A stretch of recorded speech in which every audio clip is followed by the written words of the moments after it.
Hello my dear friends, welcome back to Gyan Sagar. My self प्रेरणा दर्शांती और आज हम लोग डिस्कस करेंगे सेमेस्टर 1 का मेजर पेपर 1। और ये आपका एनपीयू नीलांबर पीताम्बर यूनिवर्सिटी और आरयू दोनों के लिए यूजफुल है, तो आप दोनों देखिएगा। ओके, तो चलिए, सिलेबस दोनों का सेम है। ओके, तो हमारा मेजर पेपर 1 में हमारा पेपर टाइटल क्या है? हिंदी साहित्य का इतिहास। जो हमारा हिंदी लिटरेचर है, साहित्य है, इसका इतिहास क्या रहा है। ठीक है, उसमें भी हम लोग को क्या पढ़ना है? आदिकाल और पूर्व मध्यकाल। आदिकाल और पूर्व मध्यकाल मतलब अर्ली मेडिवल पीरियड। इसमें क्या आता है? हमारा भक्ति काल आता है। ठीक है, इसका सीक्वेंस क्या है? पहले आदिकाल आया, फिर भक्ति काल आया, उसके बाद क्या आया? रीति काल आया, फिर आधुनिक काल जो अभी चल रहा है। ओके, एक एक करके हम लोग समझेंगे। उससे पहले हम लोग क्या करते हैं? सिलेबस को हम लोग डिस्कस करते हैं। ओके, तो यूनिट 1 में आपको पढ़ना है हिंदी साहित्य इतिहास। साहित्य इतिहास लेखन की परंपरा, क्या इसकी परंपरा रही है। हिंदी साहित्य इतिहास में काल विभाजन, जैसे कि ऐसे तो काल विभाजन बहुत से विद्वानों ने किया है, लेकिन रामचंद्र शुक्ल जी का अत्यंत महत्वपूर्ण माना जाता है और उन्हीं पे लेके चलते हैं। ठीक है, उसमें क्या है? जो हमारा आदिकाल है वो कितना से 1050 से 1375 तक बटा हुआ है ना।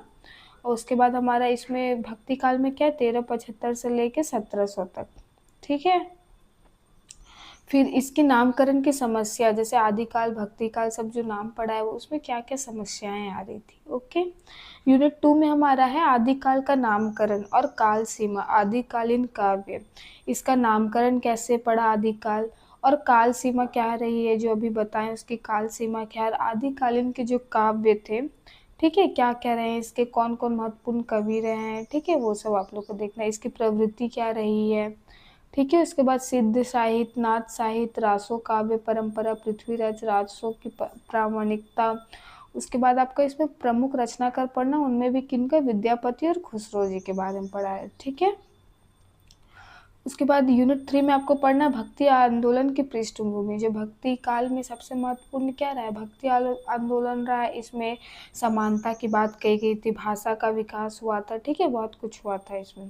फिर भक्ति काव्य की प्रवृत्तियाँ क्या है, संत काव्य परंपरा क्या है, सूफी काव्य परंपरा क्या है, कृष्ण काव्य परंपरा क्या है, राम काव्य परंपरा क्या है, प्रमुख कवि इसके कौन कौन रहे? कबीरदास, जायसी, सूरदास, तुलसीदास और मीरा। देखिए, भक्ति काल में क्या है? भक्ति काल में किसकी प्रधान, जैसे कि आदि काल में किसकी प्रधानता थी? तो वीर रस की। ठीक है, श्रृंगार रस भी था, लेकिन सबसे ज्यादा प्रधानता किसका था? वीर रस का। वीर रस का क्यों था भाई? उस टाइम हम लोग जानते थे कि जो राजपूत वगैरह जो थे और भी सब जो थे, उसमें क्या सबसे ज्यादा यहाँ पे क्या होता था? युद्ध होता था ना। तो इसका ये लोग क्या करते हैं ना, एकदम सजीव वर्णन देखने को मिलता है। वो खुद रणभूमि में जाते थे और उनका क्या करते थे? वर्णन करते थे। इसमें हमारे युद्ध का क्या मिलता है? सजीव वर्णन मिलता है। सजीव वर्णन मिलता है। उसके बाद इस काल में क्या, ये लोग अतिशयोक्ति मतलब थोड़ा बढ़ा चढ़ा के आपने ये के प्रेम क्या बोलते हैं उसको, अपने राजा जिस राजा का एरिया में था वो अपने राजा के ही आश्रम में रहता था, आश्रय में रहता था। तो उनका भी क्या करते थे? उनके शौर्य वीरता का बढ़ा चढ़ा के वर्णन करते थे, उनका मनोरंजन के लिए, है ना। उसके बाद हमारा क्या आता है? भक्ति काल। ओके, भक्ति काल में क्या हुआ? भक्ति काल दो ये में बटा, दो ये में, निर्गुण में और एक सगुण में। ओके, एक निर्गुण में बटा, एक सगुण में। निर्गुण में कौन आते थे? हमारे कबीर। ठीक है, और सगुण में कौन आते थे? जैसे तुलसीदास हो गए हमारे, ठीक है, सूरदास हो गए, मीरा हो गई। ठीक है, ये लोग। अब निर्गुण और सगुण ये क्या है? तो निर्गुण में देखिए, ऐसा ये ना जो भगवान के आकार को नहीं मानते थे, ये क्या मानते थे कि भगवान क्या है? निराकार है, भगवान हमारे हृदय में है। ठीक है, और ये इक्वालिटी का बात करते थे, जाति पात को नहीं मानते थे। ठीक है, और इसमें सगुन में क्या था कि ये लोग, इसके फिर अलग अलग शाखाएं रही है। राम कृष्ण शाखा रहा है। ठीक है, राम शाखा रहा है, कोई विष्णु का ये करते थे, अलग अलग भगवान को अलग अलग लोग लिखते थे। तो ये बटा हुआ है। चलिए, इसके बाद आपका ये ठीक है। अब हम लोग सिलेबस आपका समझ में आ गया कि क्या है सिलेबस आपका। अब चलिए हम लोग क्वेश्चंस में बढ़ते हैं। जैसे कि आप सेमेस्टर 1 में है, तो आपको पहले बता दें कि हम लोग को पहले क्या करेंगे, कुछ ऑब्जेक्टिव करेंगे हर यूनिट से। जैसे आपका 3 यूनिट है, तो सब में से क्या करेंगे? ऑब्जेक्टिव करेंगे, फिर लॉन्ग आंसर क्वेश्चन टाइप करेंगे। ओके, वीडियो आपके लिए हेल्पफुल रहेगा, डोंट वरी। और चलिए यूनिट 1 से हिंदी साहित्य इतिहास लेखन, तो अब इससे हमें ऑब्जेक्टिव करना है। तो पहला क्वेश्चन क्या है, हिंदी साहित्य का प्रथम इतिहासकार किसे माना जाता है। यहाँ पे किसे प्रथम इतिहासकार किसे माना गया है, तो जॉर्ज ग्रियर्सन को। ओके, जॉर्ज ग्रियर्सन को। सेकंड में हमारा हिंदी साहित्य का इतिहास को व्यवस्थित रूप में लिखने वाले विद्वान कौन थे। जैसे हम लोग बताएं कि बहुत सारे विद्वान लिखे हैं, लेकिन हम लोग सबसे ज़्यादा किसको महत्व देते हैं, आचार्य रामचंद्र शुक्ल जी का। ठीक है। फिर हमारा क्वेश्चन, हिंदी साहित्य का इतिहास नामक प्रसिद्ध ग्रंथ किसने लिखा है। तो हिंदी साहित्य का इतिहास किसने लिखा है, तो रामचंद्र शुक्ल जी ने लिखा है। फिर हमारा हिंदी साहित्य का इतिहास लिखने की परंपरा किस काल में प्रारंभ हुई, तो किसमें हुई, आधुनिक काल में। हिंदी साहित्य के इतिहास में काल विभाजन की सबसे प्रसिद्ध पद्धति किसकी है। जैसे आचार्य रामचंद्र शुक्ल जी का है। ठीक है, विक्रम संवत में जो ये किए थे। उसके बाद देखिए, आचार्य रामचंद्र शुक्ल ने हिंदी साहित्य को कितने काल में विभाजित किया, तो 4 काल में। क्या क्या में, आदि काल में, भक्ति काल में, ठीक है, उसके बाद रीति काल में, और किस में किया है, आधुनिक काल में। ओके। फिर है हमारा, और आचार्य रामचंद्र शुक्ल के अनुसार हिंदी साहित्य का पहला काल कौन सा है, तो आदि काल है। हिंदी साहित्य का आदिकाल किस नाम से भी जाना जाता है, तो हिंदी काल का ये जो आदिकाल साहित्य आदिकाल है ना, वो किस नाम से और एक जाना जाता है, तो वीर गाथा काल। Very very important. ठीक है, पूछ देगा कि वीर गाथा काल और किस नाम से जाना जाता है, तो आदिकाल है ना। सेकंड क्वेश्चन है, हिंदी साहित्य का दूसरा काल कौन सा है, भक्ति काल। हाँ। फिर हमारा, फिर यही आपका कि तीसरा काल कौन है, रीति काल है। फिर चौथा काल कौन है, आधुनिक काल है। ठीक है, अब हम लोग आधुनिक काल से क्वेश्चंस देखते हैं। तो हिंदी साहित्य का आदिकाल किस अवधि को कहा जाता है, तो 1050 से लेकर 1375 ईस्वी तक। ओके। अगर आपको विक्रम संवत में लिखना, विक्रम संवत से ईस्वी में ये करना होता तो क्या आता, -57 आप करते हो। चलिए, आदिकाल को वीरगाथा काल क्यों कहा जाता है, तो आदिकाल को वीरगाथा काल क्यों कहा जाता है। वीर, यहाँ वीर गाथा वीर रस से है, तो देखिए क्योंकि इस काल में वीरों की गाथाओं का वर्णन हुआ। जो वीर थे, जो राजा महाराजा जो युद्ध करते थे, उनकी वीरता शौर्य का क्या है, यहाँ पे वर्णन अत्यधिक देखने को मिलता है, वो भी अतिशयोक्ति अलंकार के साथ। ठीक है। सिद्ध साहित्य किससे संबंधित है, तो बौद्ध धर्म से। सिद्ध साहित्य किससे संबंधित है, बौद्ध धर्म से। नाथ साहित्य किससे संबंधित है, तो नाथ संप्रदाय से। ओके, सिद्ध है बौद्ध से और नाथ है नाथ संप्रदाय से। अब देखिए, नाथ पंथ के प्रवर्तक कौन माने जाते हैं, तो गुरु गोरख खान। ठीक है। रासो काव्य किस प्रकार का काव्य है, तो क्या है, वीर गाथात्मक काव्य है। ठीक है, क्या है, वीर गाथात्मक है, जिसमें वीर रस की प्रधानता होती है। फिर पृथ्वीराज रासो के रचयिता कौन है, तो चंद्रबरदाई जी हैं। पृथ्वीराज रासो किसकी वीरता का वर्णन है, तो पृथ्वीराज चौहान की है। ओके। विद्यापति किस भाषा के कवि थे, तो मैथिली भाषा के थे। ठीक है, और फारसी में भी लिखते, क्योंकि इनके पिता फारसी थे, इसकी माँ भारतीय थी। दोनों का इनका मिश्रण मिलता है। और ये किस में लिखते थे, विद्यापति को किस काव्य परंपरा के कवि माना जाता है, तो श्रृंगार रस और भक्ति रस, ये दोनों में लिखते थे। ओके, काव्य। अमीर खुसरो किस काल के कवि है, तो आदि काल के कवि है। अमीर खुसरो किस भाषा के कवि है, तो हिंदी और फारसी। हम इनके माता पिता शायद हम उसमें मैथिली, अमीर खुसरो वाला शायद हम उसमें बोल दिए। देखिए यहाँ पे यूनिट 3 पे से भक्ति काल से, तो भक्ति काल, हिंदी साहित्य का भक्ति काल किस अवधि को कहा जाता है, तो 1375 से लेके 1700 ईस्वी तक। भक्ति काल को हिंदी साहित्य का स्वर्ण युग किसने कहा है, तो आचार्य रामचंद्र शुक्ल ने। इसको भी याद रखना है कि भक्ति काल क्या कहलाता है, हिंदी साहित्य का स्वर्ण युग कहलाता है। आपको ये भी याद रखना है। ठीक है, स्वर्ण युग कहलाता है। फिर भक्ति काव्य की मुख्य धारा कौन कौन सी है? तो इसकी मुख्य धारा क्या है? निर्गुण और सगुण। निर्गुण में क्या था? जिसमें भगवान को निराकार मानते हैं, जिसके प्रमुख कवि कौन रहे? कबीर रहे। सगुण में क्या? जिनको भगवान का आकार प्रकार मानते हैं, आकार प्रकार मानते हैं, ये मानते हैं कि भगवान ने ये जैसे कि बाल लीलाएं की है, ये सब का निर्गुण वाले क्या करते थे? विरोध करते थे। ठीक है। फिर हमारे निर्गुण भक्ति के प्रमुख कवि कौन है? तो कबीर दास जी हैं। सगुण भक्ति के प्रमुख कवि कौन है? तो सूरदास और तुलसीदास। ठीक है। तुलसीदास ने रामचरितमानस लिखा है। फिर है हमारा संत काव्य परंपरा के प्रमुख कवि कौन है? तो कौन है? कबीरदास जी।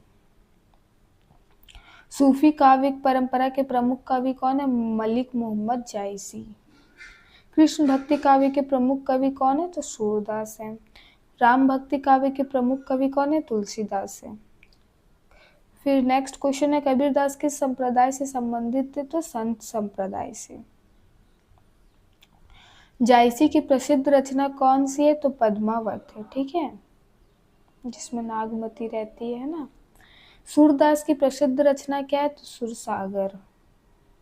इसमें समझाने वाला कुछ नहीं, आपको याद ही करना पड़ेगा। क्वेश्चन आ ही गया कि तुलसीदास की प्रसिद्ध रचना कौन सी? तो रामचरितमानस है। मीरा किस भक्ति धारा की कवित्री थी? तो कृष्ण भक्ति करती थी, बच्चे बच्चे को पता है। अब हमारा लॉन्ग आंसर क्वेश्चन टाइप है। ठीक है,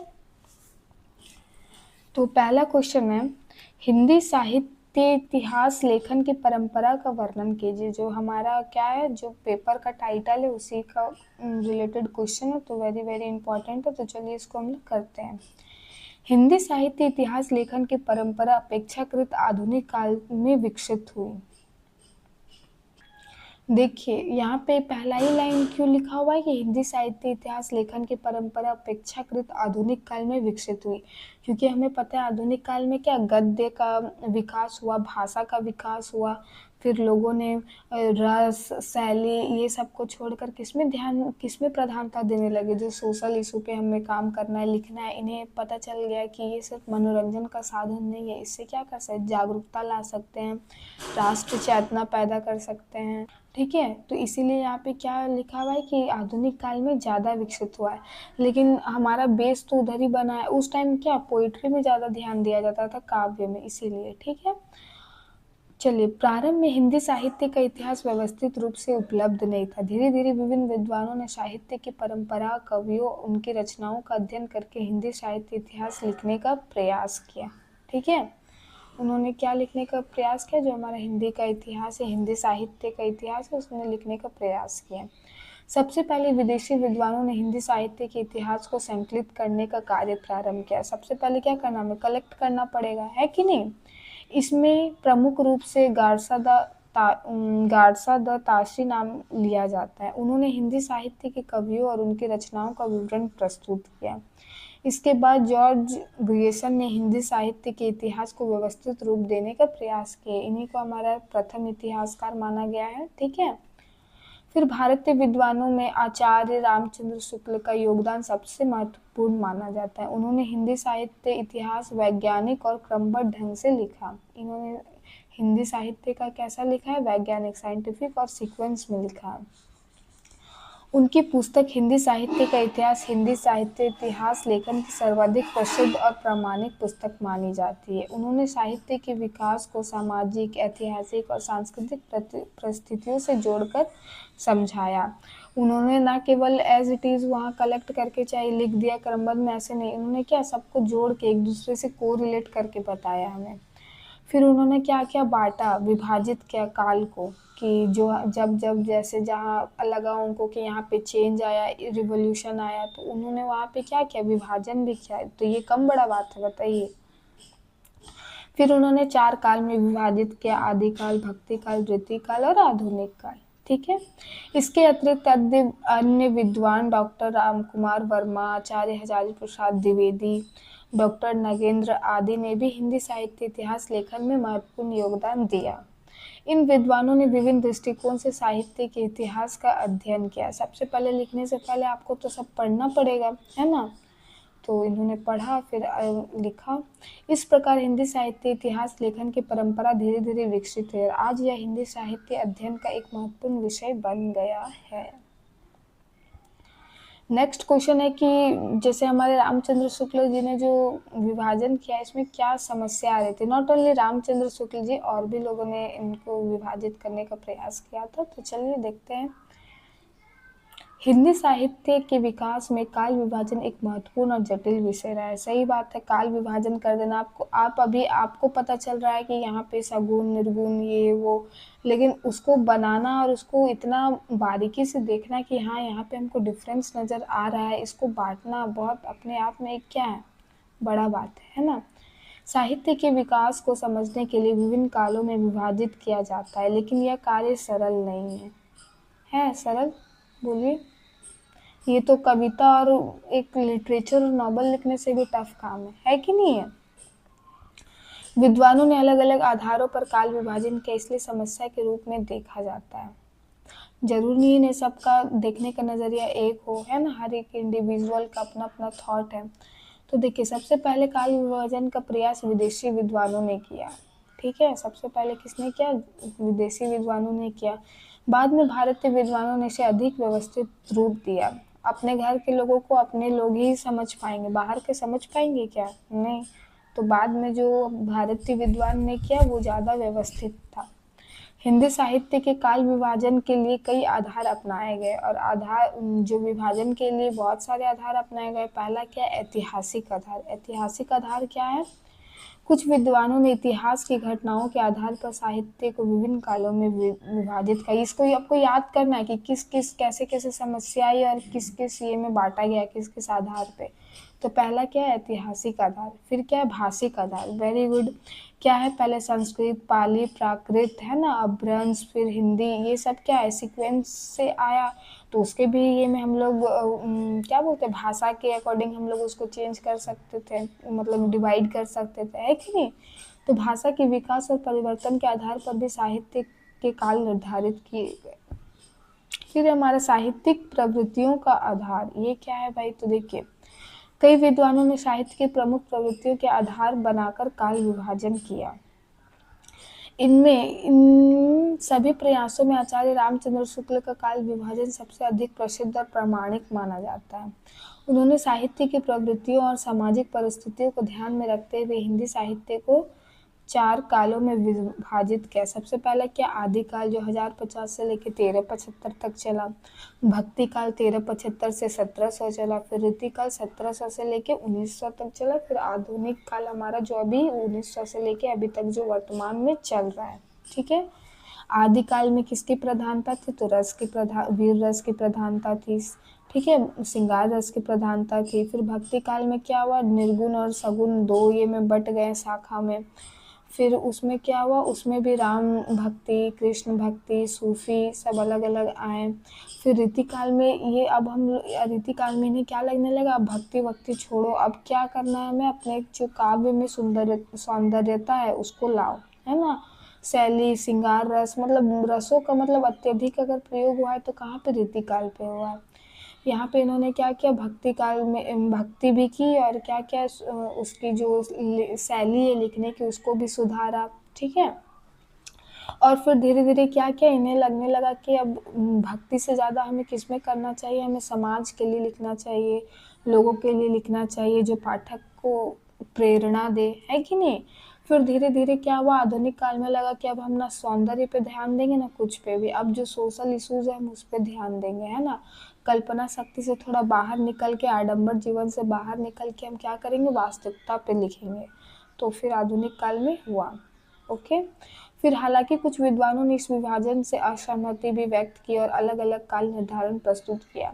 अब हम और आप क्या ही जानेंगे, जो वहाँ पे जो कर रहे थे विभाजन, अब उनको ज़्यादा अच्छे से पता होगा, उन्होंने ज़्यादा पढ़ा है लिखा है, ठीक है, इतिहास को, साहित्य को। तो उन्हें अगर वो तर्क वितर्क कर रहे हैं तो उनमें क्या लॉजिकल रीज़न होगा, और हम लोग बोलेंगे तो फिर हम लोग को तो ये भी सब सही लगेगा, दूध दही सब सही है कि नहीं। देखिए, इस कारण हिंदी साहित्य के इतिहास में काल विभाजन को एक समस्या माना जाता है। फिर भी आचार्य रामचंद्र शुक्ल का विभाजन आज भी सबसे अधिक स्वीकार्य माना जाता है। अब हमारा समस्या हम पढ़ लिया, अब हमको क्या पढ़ना है? हिंदी साहित्य के इतिहास में नामकरण की समस्या का विवेचन कीजिए। ठीक है, अब नामकरण कैसे कैसे हुआ, तो अब चलिए देखते हैं। तो हिंदी साहित्य के इतिहास में नामकरण की समस्या भी एक महत्वपूर्ण विषय है। साहित्य के विभिन्न कालों को नाम देना आवश्यक होता है ना? साहित्य के विभिन्न कालों को हमें क्या नाम देना आवश्यक है। अब हम क्या नाम देंगे भाई, किसका नाम दे देंगे, है कि नहीं? तो देखिए, ताकि उस काल की प्रमुख विशेषताओं का स्पष्ट किया जा सकता है, और नाम ऐसा रहना चाहिए, आप अगर आप कोई पुस्तक पढ़ते हैं तो उसका शीर्षक देख के आप क्या समझ जाते हैं कि इसके अंदर क्या है। तो उसी तरह नाम भी ऐसा देना पड़ेगा जो उस सबको क्या करे, स्पष्ट करे, उसके भीतर की चीज़ों को। देखिए, अब क्या है, उदाहरण के लिए हिंदी साहित्य को प्रारंभिक काल कुछ विद्वान क्या आदिकाल कहते हैं, जबकि रामचंद्र शुक्ल जी क्या कहते हैं, इसे वीर गाथा काल कहते हैं, है ना? इस कारण यह है कि इस काल में वीरों की गाथाओं का वर्णन करने वाली रचनाएं अधिक मिलती, अधिक क्या, अत्यधिक मिलती है ना? तो इसमें जैसे बताए थे कि इस टाइम राजा महाराजा का ये चलता था, तो युद्ध होते थे, बात बात पे युद्ध होता था इन लोग का, तो उसी पे उनकी वीरता शौर्यता का क्या सजीव वर्णन करते हैं। इस प्रकार भक्ति काल के नामकरण में भी विभिन्न मत पाए जाते हैं। वो था क्या हमारा आदिकाल का। फिर भक्ति काल में कुछ विद्वानों ने इसे भक्ति युग कहा, जबकि अन्य विद्वानों ने इसे धार्मिक साहित्य का युग माना। धार्मिक साहित्य का क्योंकि राम कृष्ण सूफी इनका चलता था टाइम, तो इसलिए धार्मिक मान दिया। अब धार्मिक नाम देने से अब जो निर्गुण है वो तो कोई धर्म को नहीं मान रहे थे, तो फिर वहाँ दिक्कत हो रही थी, है ना? नामकरण की समस्या मुख्य कारण किसी भी काल को एक ही प्रकार की साहित्य प्रवृत्ति नहीं होती। एक ही समय में कई प्रकार की रचनाएं लिखी जाती है, इसलिए उस काल को किसी एक नाम से पूर्णतः व्यक्त करना कठिन होता है। सही बात है, हर एक इंडिविजुअल तो एक ही टॉपिक पे नहीं लिख रहा था, एक ही चीज़ पे नहीं लिख रहा था, है कि नहीं? तो नाम देना गलत होता। फिर भी अधिकांश विद्वानों ने साहित्य की प्रमुख प्रवृत्ति को ध्यान रखते हुए कालों का नामकरण किया, जैसे आदिकाल, वीरगाथा काल, भक्ति काल, फिर रीतिकाल और आधुनिक काल। इन नामों से उस काल की प्रमुख साहित्यिक विशेषताओं का संकेत मिलता है, और ये जो चारों हमें मिला है, इससे क्या होता है, मोटा मोटी सब हम लोग को पता चल जाता है। ओके, इस प्रकार हिंदी साहित्य के इतिहास में नामकरण की समस्या विद्वानों के विभिन्न दृष्टिकोणों के कारण उत्पन्न हुई, लेकिन फिर भी यह साहित्य के अध्ययन को व्यवस्थित बनाने में सहायक है। और इतना जितना भी हमें मिला वही हमारे लिए क्या है, सहायक है ना? अब आपका क्वेश्चन है नेक्स्ट कि रामचंद्र शुक्ल जी का क्या योगदान रहा है हिंदी साहित्य इतिहास लिखने में। चलिए, नेक्स्ट क्वेश्चन है, हिंदी साहित्य के इतिहास के अध्ययन की आवश्यकता और महत्व पर प्रकाश डालिए। तो इसका अध्ययन क्यों आवश्यक है और इसका महत्व क्या है, तो आपको इसमें लिखना है। ठीक है, चलिए आंसर को पढ़ते हैं हम लोग। हिंदी साहित्य के इतिहास का अध्ययन अत्यंत महत्वपूर्ण है, क्योंकि इसके माध्यम से हमें हिंदी साहित्य के विकास की पूरी प्रक्रिया का ज्ञान होता है ना? क्या इसका साहित्य, क्या इसका इतिहास रहा है, कहाँ से इसका उद्भव हुआ, है कि नहीं? साहित्य का इतिहास हमें यह समझने में सहायता करता है कि विभिन्न कालों में साहित्य की प्रवृत्ति किस प्रकार बदलती रही, समाज पर उनका क्या प्रभाव पड़ा। जैसे जैसे समय आगे बढ़ा, प्रवृत्तियाँ भी चेंज हुई, लोगों की मानसिकता चेंज हुई, तो लोगों के लिखने का स्टाइल भी चेंज हो गया। तो ये क्या बता रहा है हमें कि जैसा डिमांड रहता है वैसा होता है ना। एक ऐसा नहीं कि क्लासिक में है बस तो उसी को फॉलो कर रहा है सब अंधाधुंध, ये करके टाइम के साथ क्या हो रहा है, चेंजेस हो रहा है। और उससे समाज पर क्या प्रभाव पड़ रहा है, क्या सही में सिर्फ मनोरंजन का ही साधन था या लोगों को भी जागरूक कर रहा था, राष्ट्र चेतना पैदा कर रहा था। तो ये सब जानने के लिए हमें क्या पढ़ना पड़ेगा, इसका साहित्य का इतिहास हमें पढ़ना पड़ेगा। जैसे कि हमें पता है कि क्या साहित्य समाज का क्या होता है, दर्पण होता है ना? साहित्य समाज का क्या होता है, दर्पण होता है। इससे हम किसी भी सोसाइटी के बारे में, किसी भी समाज के बारे में हम जान सकते हैं, है ना, कि वो लोग क्या सोचते हैं, क्या करते हैं। और ये हमारे क्या कल्चर को भी मतलब सांस्कृतिक संस्कृति को भी क्या करता है, प्रिजर्व करके रखता है कि नहीं, बचा के रखता है। देखिए, हिंदी साहित्य के इतिहास के अध्ययन में हमें विभिन्न कालों की सामाजिक, राजनीतिक, धार्मिक, सांस्कृतिक परिस्थितियों का भी ज्ञान होता है कि उस टाइम लोग क्या सोचते थे, वहाँ के लोग क्या सोचते थे, पॉलिटिकल राजनीतिक व्यू क्या था, लोगों का धर्म धर्म से क्या उन लोग का आशा था, क्या वो सोचते थे, है कि नहीं? साहित्य समाज का दर्पण होता है, इसलिए साहित्य के इतिहास का अध्ययन करने उस समय के समाज की स्थिति को समझा जा सकता है। हम अपने पूर्वज के बारे में कैसे जानते हैं? हाँ, कितना वो लोग ये किए वो किए, जो लिखा हुआ है, जो हमारा रिकॉर्ड है उसी से ना, तो कितना लिखा हुआ इम्पोर्टेंट है सो बताइए। साहित्य के इतिहास का अध्ययन करने में हमें विभिन्न कवियों और लेखकों के जीवन, उनकी रचना, उनके साहित्यिक योगदान की जानकारी मिलती है। और सबसे बड़ा बात, जो लिखा है उनके, जो वो रचना किए हैं उनके बारे में भी तो जानना ज़रूरी है कि नहीं? कि क्या उनकी मानसिकता रहती थी, क्या सोच के वे लिखते थे, उनका हाव भाव कैसा था, है कि नहीं? या फिर अपने से ही लिख देते थे, तो सब कुछ ज़रूरी है जानना। साहित्य कौन कौन सी प्रमुख कृतियाँ रही हैं, उनका विकास कैसे हुआ। इसके अतिरिक्त साहित्य के विकास के अध्ययन से हमें भारत की संस्कृति परंपराओं का भी ज्ञान होता है। अध्ययन करने से क्या संस्कृति का पता चलता है, कैसे हमें पता है कि स्त्री पे उस टाइम शोषण होता था, आदिकाल में क्या स्त्री को बहुत महत्व दिया जाता था, है कि नहीं? उन लोग उन्हें सजा के छुपा के रखते थे, है ना? चलिए, हिंदी साहित्य में भक्ति, प्रेम, वीरता, नैतिकता, मानवीय मूल्यों का सुंदर चित्रण है। यहाँ पे प्रेम भी था, भक्ति भी था, वीरता भी था, नैतिकता था, सही गलत का लोगों को पहचान था, है कि नहीं? जो समाज में विकास के लिए महत्वपूर्ण भूमिका निभाते हैं। इस प्रकार हिंदी साहित्य का इतिहास केवल साहित्यिक ज्ञान नहीं देता, बल्कि यह हमें समाज, संस्कृति और मानव जीवन की गहरी समझ को प्रदान करता है। वो बस राइटिंग स्किल हम लोग जानने के लिए कवि का नहीं पढ़ते हैं कि हाँ वो इतना अच्छा रस लगा के लिखे हैं, इतना अच्छा उसमें अलंकार दिए हैं, इतना अच्छा शैली से लिखे हैं, ये सब नहीं। क्या इनसे, इनके अलावा ये सब तो है ही, इनके अलावा हमें क्या मिलता है?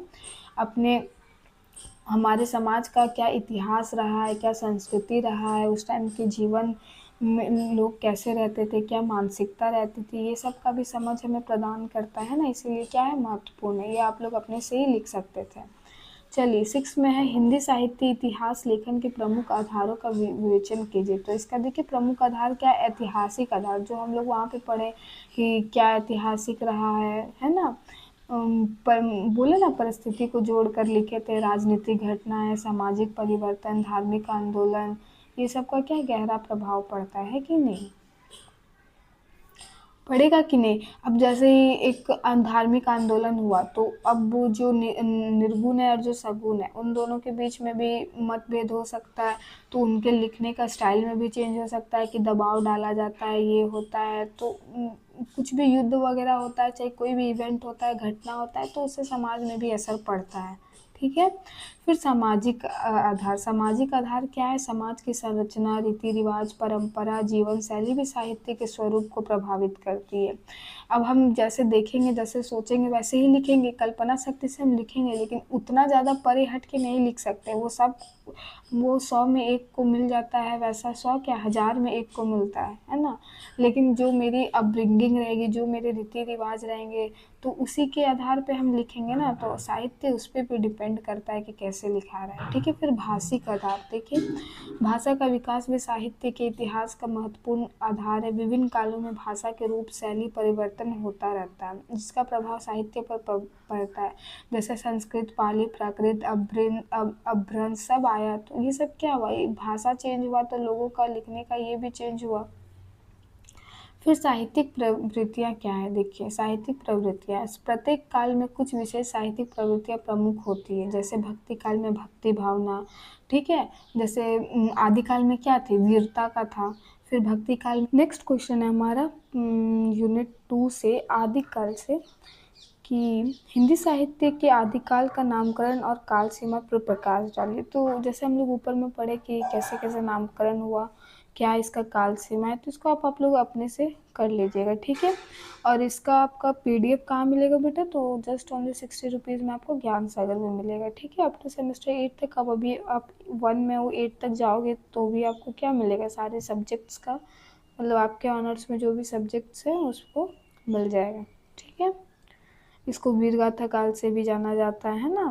प्रारंभिक चरण था, देखिए इसमें इस काल में सिद्ध साहित्य, नाथ साहित्य और रासो काव्य परंपरा का विकास हुआ, सब कुछ लिखना है आपको। अदरवाइज आप नेक्स्ट क्वेश्चन है हमारा, आदिकाल काव्य की प्रमुख प्रवृत्तियों का वर्णन कीजिए। तो आदिकाल में क्या क्या हम लोग को मिल रहा था भाई? सबसे पहले तो हमको पता था इसमें वीर रस की प्रधानता था, है ना। उस समय सामाजिक, राजनीतिक, धार्मिक परिस्थितियों से भी प्रभावित थी, और धर्म, लोक जीवन का ज़्यादा चित्रण यहाँ पे मिलता है। तो पहला आपका क्या है कि वीरता का वर्णन है यहाँ पे, इसको थोड़ा सा आपको लिखना है। कवियों ने राजाओं और युद्धों को युद्ध और पराक्रम का वर्णन किया है इसमें, ठीक है।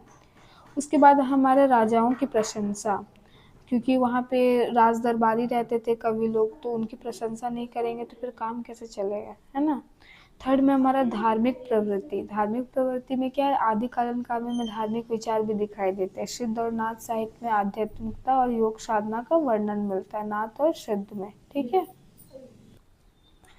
फिर हमारा लोक जीवन का चित्रण, इसमें क्या है, लोक जीवन मतलब जो गांव देहात वगैरह जो मतलब ये पे था, ठीक है। इस काल में रचनाओं लोक जीवन के विभिन्न पक्षों का भी चित्रण मिलता है। भाषा सरल, लोक भाषा के निकट थी।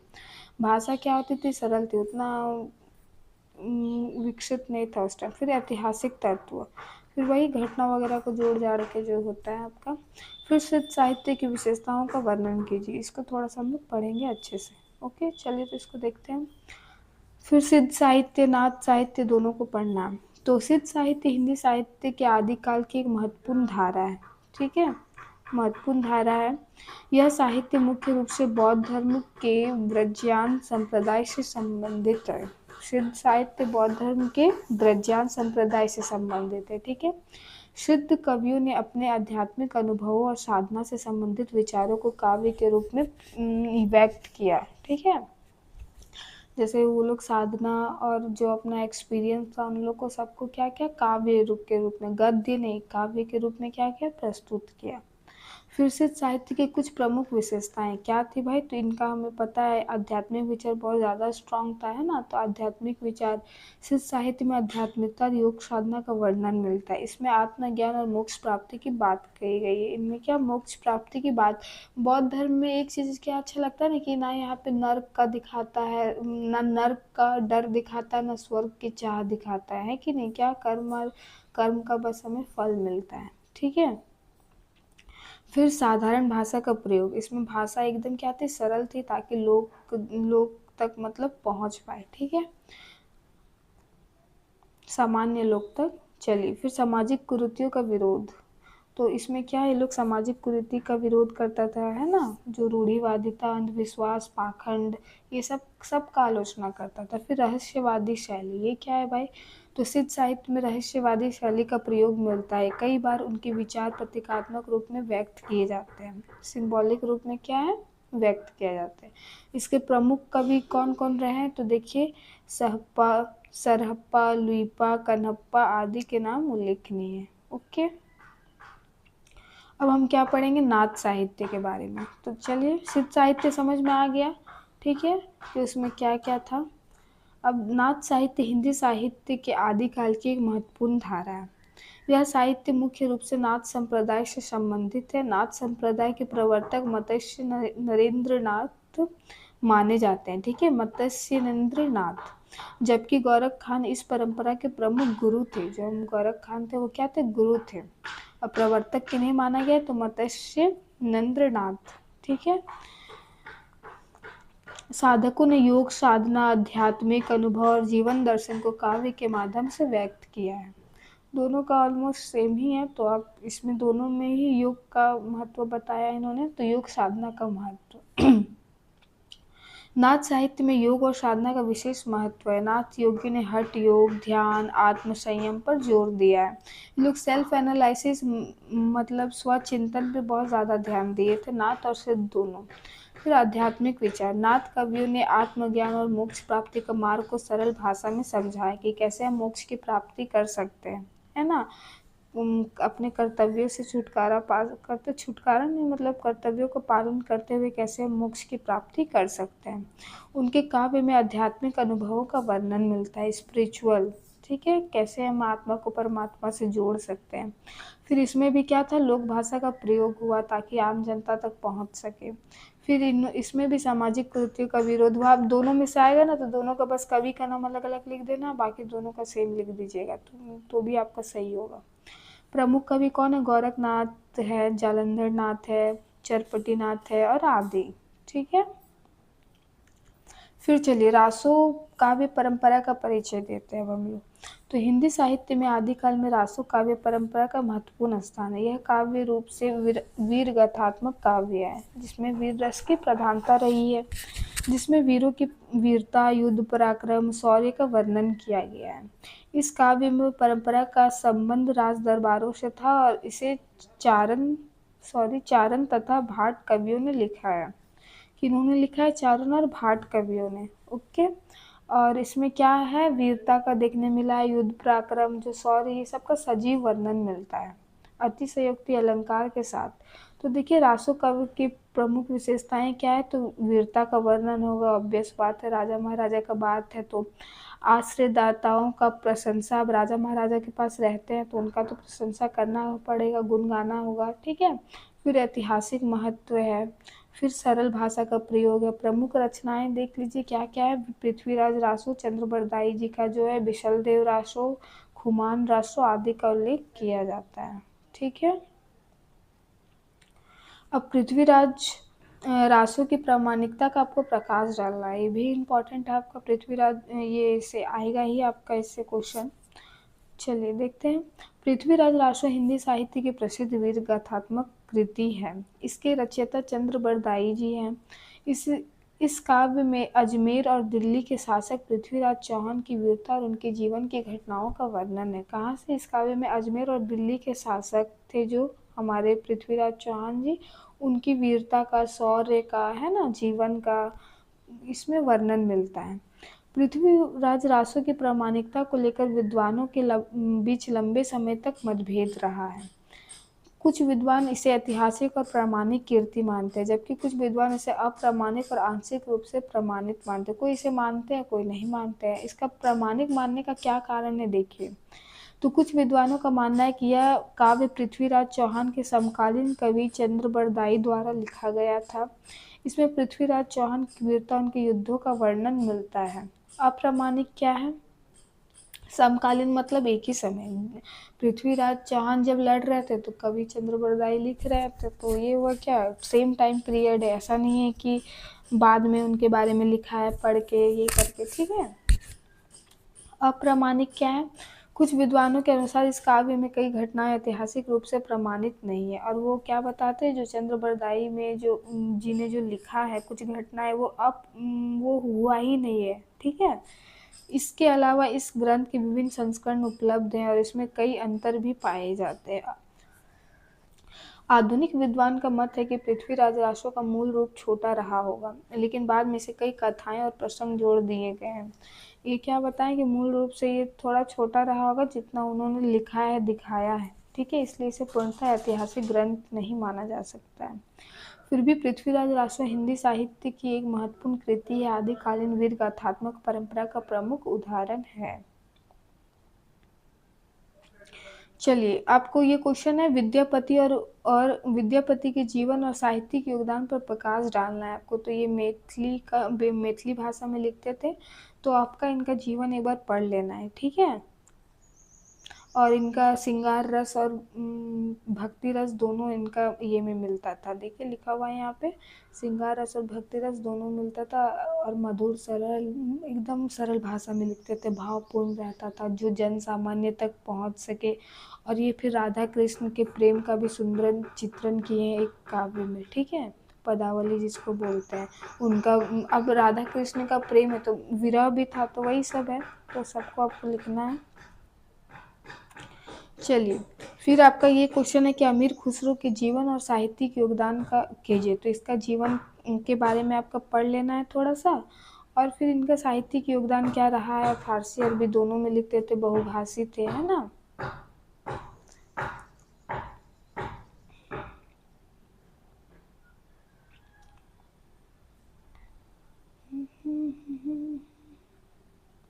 ये अब हमारा क्या है, इम्पोर्टेंट क्वेश्चन है कि भक्ति आंदोलन की पृष्ठभूमि पर प्रकाश डालिए। तो चलिए हम लोग भक्ति आंदोलन की पृष्ठभूमि पर प्रकाश डालते हैं।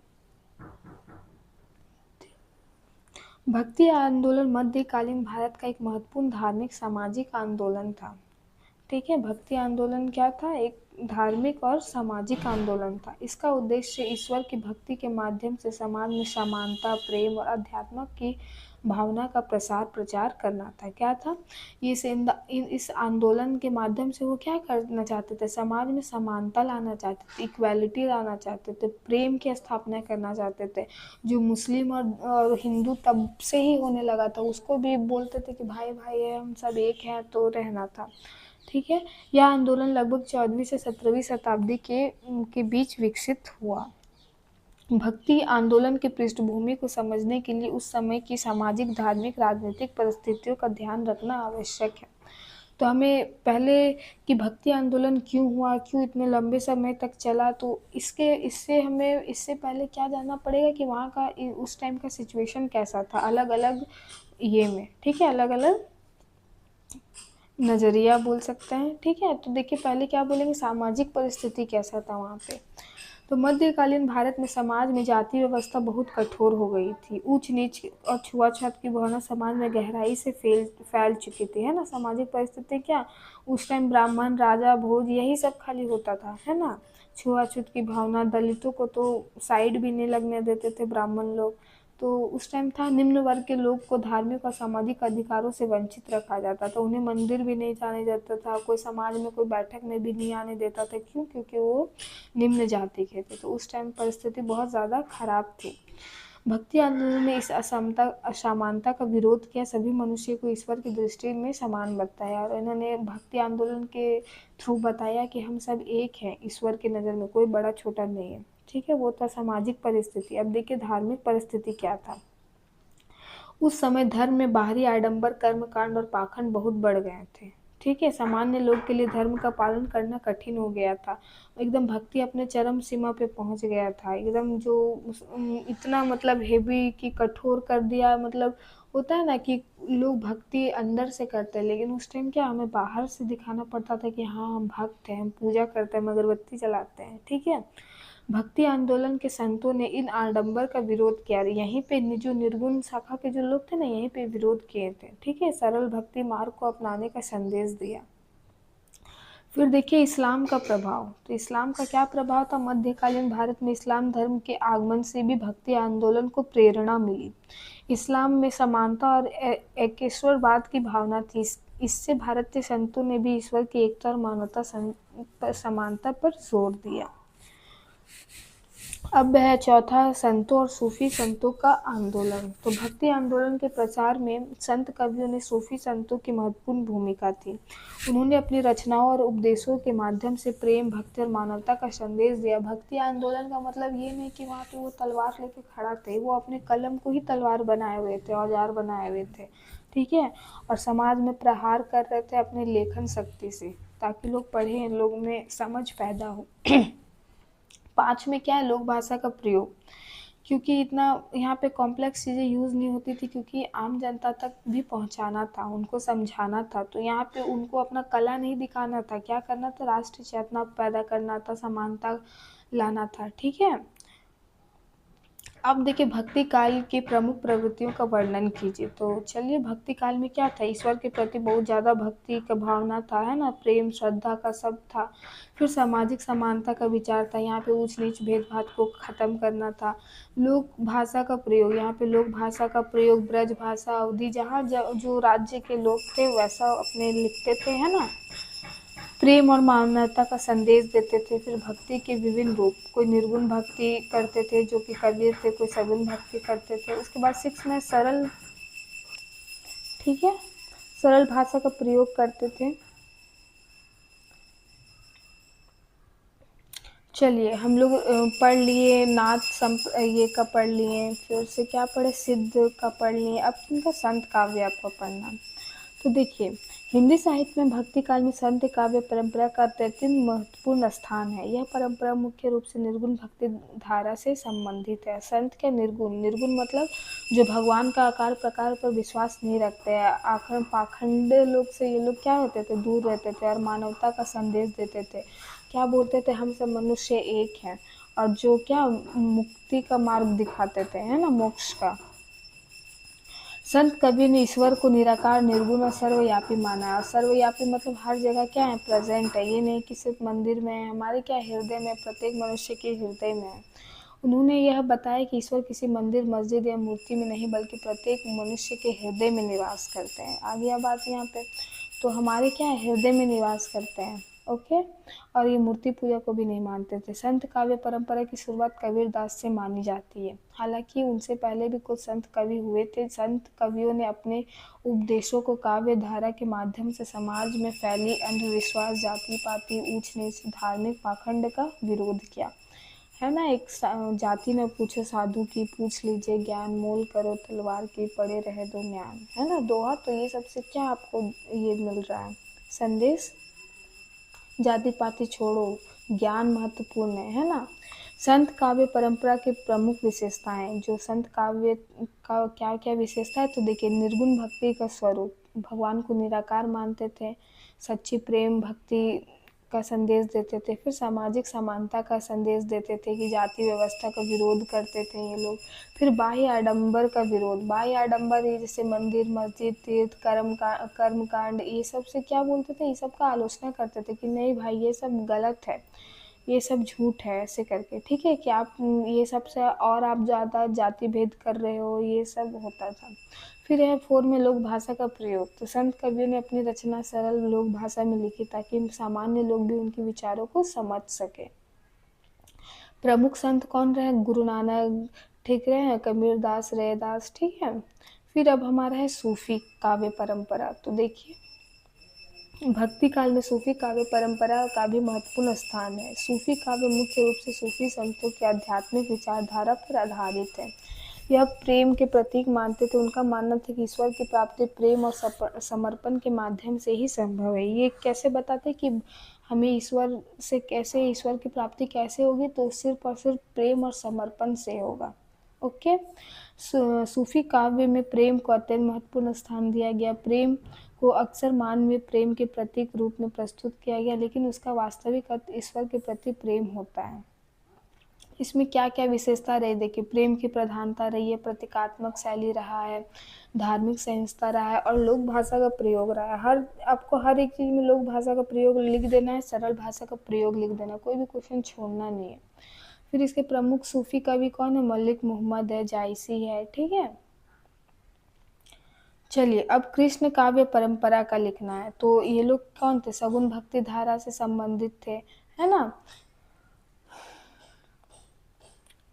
देखिए, यहाँ पे उतना तो आपको समझ में आ गया कि भगवान के आकार प्रकार को मानते थे, मंदिर मस्जिद को मानते थे, है ना। बाल लीलाओं का यहाँ पे अत्यधिक बताया जाता था, चित्रण किया जाता था, है। इसकी देखिए प्रमुख विशेषताएं क्या है? कृष्ण लीलाओं का वर्णन है, राधा कृष्ण प्रेम का चित्रण है, भक्ति और प्रेम की भावना है, ब्रज भाषा का प्रयोग है, प्रमुख कृष्ण भक्त कवि है ना। तो यही लिखना है। फिर राम काव्य परंपरा क्या है? तो ये भी किस में आता है? सगुन भक्ति धारा में आता है। इसका पढ़ लीजिए, इम्पोर्टेंट है थोड़ा। तो हिंदी साहित्य को भक्ति काल में राम काव्य परंपरा का महत्वपूर्ण स्थान है। इस परंपरा में भगवान राम जीवन, उनके आदर्श चरित्र मर्यादा का वर्णन है, ठीक है। भगवान राम का क्या, उनका जीवन का पूरा चरित्र का ये है, चित्रण है। उसके बाद देखिए, राम काव्य का प्रमुख उद्देश्य भगवान राम के आदर्श जीवन को प्रस्तुत करना। अभी इस काव्य की रचना का प्रमुख उद्देश्य क्या था? कि हम भी राम के जैसे बन पाए, है ना। फिर देखिए, इनका भी प्रमुख विशेषताएं क्या था? राम के आदर्श चरित्र का वर्णन, धर्म और मर्यादा का महत्व, भक्ति भावना, लोक भाषा का प्रयोग, प्रमुख राम भक्ति, है ना। कवि कौन कौन रहे? गोस्वामी तुलसीदास, रामचरितमानस जिन्होंने लिखा है। अब हमारा है क्वेश्चन नेक्स्ट, कबीरदास के जीवन और काव्य का वर्णन कीजिए। तो आप इनके जीवन शैली के बारे में पढ़ लीजिएगा और फिर इनका काव्य में जो जो रहता था आप उनको लिख दीजिएगा कि निर्गुण थे, सामाजिक सुधार रखते थे, सरल भाषा, सब में आपको एक ही चीज़ लिखना है मिला जुला के, सही बता रहे हैं, उतना दिमाग नहीं लगाना है, क्वेश्चन नहीं छोड़ना है। और आप फर्स्ट सेमेस्टर में हो तो आपको थोड़ा सा बता दें कि कॉपी कैसे लिखना है। बेटा देखो, कितना भी लेट हो जाए मार्जिन खींच लेना है आपको, ठीक है। और आपको मान लीजिए आप एक पॉइंट है, ठीक है, लोक भाषा है आपका, तो लोक भाषा को आप ब्लैक पेन से लिखिए, थोड़ा सा अंडरलाइन कर दीजिए, फिर इसके आप पॉइंट लिखिए, चाहे पैराग्राफ में लिखिए, जैसे भी लिखिए। तो इस तरह में आपको लिखने से फिर आ जाएगा लोक भाषा, फिर प्रेम का प्रचार प्रसार, तो वो सब भी ब्लैक पेन से लिखिए। इससे क्या होगा, आपको नंबर मिलेगा। इसमें आप अगर लास्ट तक अगर 2 पेज छूट भी जाता है तो फिर आपको नंबर अच्छा मिलेगा बाकियों से। तो मार्जिन खींचना बहुत इम्पोर्टेंट है। ओके, चलिए फिर है सूरदास के जीवन और काव्य का वर्णन के करना है आपको। आप सिर्फ क्वेश्चन देखिए। फिर है तुलसीदास और मीराबाई के साहित्यिक योगदान पर प्रकाश डालिए।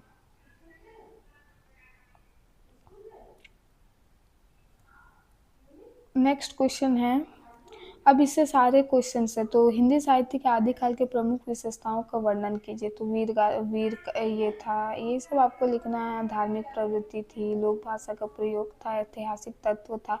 ये पांचों पॉइंट याद कर लेना है, सब में वही चिपका देना है। प्रश्न संख्या 2, भक्ति आंदोलन की पृष्ठभूमि और इसके महत्व पर प्रकाश डालिए। तो ये हम लोग अच्छे से पढ़ लिए कि उस टाइम प्रेम, जाति, मतभेद, ये सबको खत्म करना चाहता, भाषा का भी विकास हुआ था। ये पॉइंट नहीं है लिखा हुआ, बट वो भी हुआ था, तो कर लेना है आपको। फिर प्रश्न संख्या 3, संत काव्य परंपरा की विशेषताओं का वर्णन कीजिए। हाँ, तो देखिए यहाँ पे संत काव्य क्या थे, निर्गुण भक्ति के ये थे, तो समाज में समानता का ये करते थे, बाहरी आडंबर से दूर रहने के लिए बोलते थे, है ना। फिर ये तुलसीदास के जीवन और साहित्यिक योगदान का वर्णन कीजिए। फिर नेक्स्ट क्वेश्चन है, सूरदास के जीवन और काव्य का मूल्यांकन कीजिए। इतना है। Thank you for watching, have a nice day, all the best for your exam. ये पीडीएफ आपको 60 रुपीज़ में ज्ञान सागर में मिलेगा अप टू सेमेस्टर 8 तक। Okay, bye.